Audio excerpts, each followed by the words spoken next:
Hey there, Miranda. So considering I'm the only one on this channel who has video editing software, I thought I should at least try and make a Thoughts from Places video.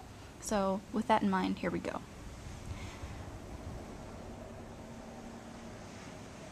I woke up around 4:30 in a hotel connected to the airport. It was nice not having to wake up earlier and driving to the airport. Don't judge me, I don't look good in the morning. For my Sweet 16, my family did something very special.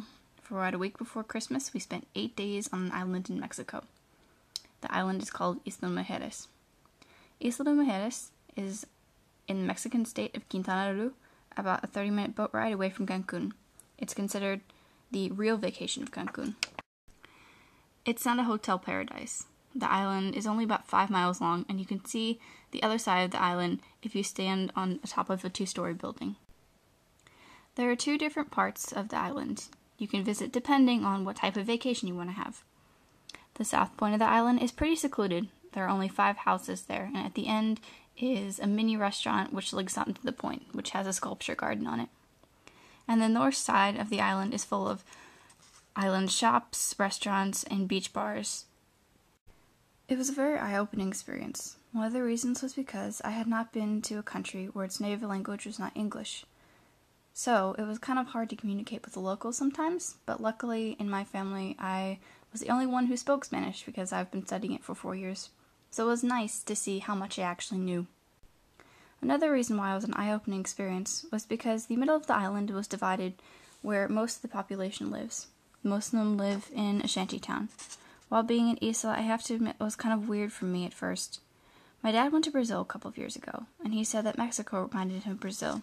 In Brazil, he recognized that it was a country of have and have-nots. He stayed in a hotel while there were people across the street begging. Being Isla was weird for me at first because I've never been to a place that has have and have-nots.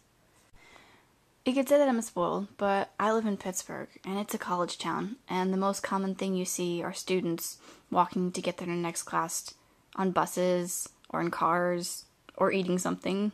So I might be spoiled, but I was just not used to that way of life. Slowly but surely, I warmed up to the place, and over time, I really grew attached to it, between the beautiful white sandy beaches, and just the blue sky and the blue ocean, and just the nice wind. Leaving was a bit weird. When I came home, it didn't feel like home. I was there for a short time, but you sort of get the lull of the ocean, and it was really, really nice. Miranda, no matter how much we want to escape from money or economy or the politics or anything, it's always going to be there. Maybe that's why it was really awkward for me to see the shantytown. We were on vacation in a different country. I can't explain my weirdness. I talked about this with my dad, and he says you can't judge a person by their house. Maybe they like living there, or maybe it's the closest place to their job. I guess the point of Thoughts from Places videos are to keep track of memories. This memory was just me becoming more comfortable in my own skin and experiencing new things. Yay, things! Okay, well, Miranda, I'll see you in a week.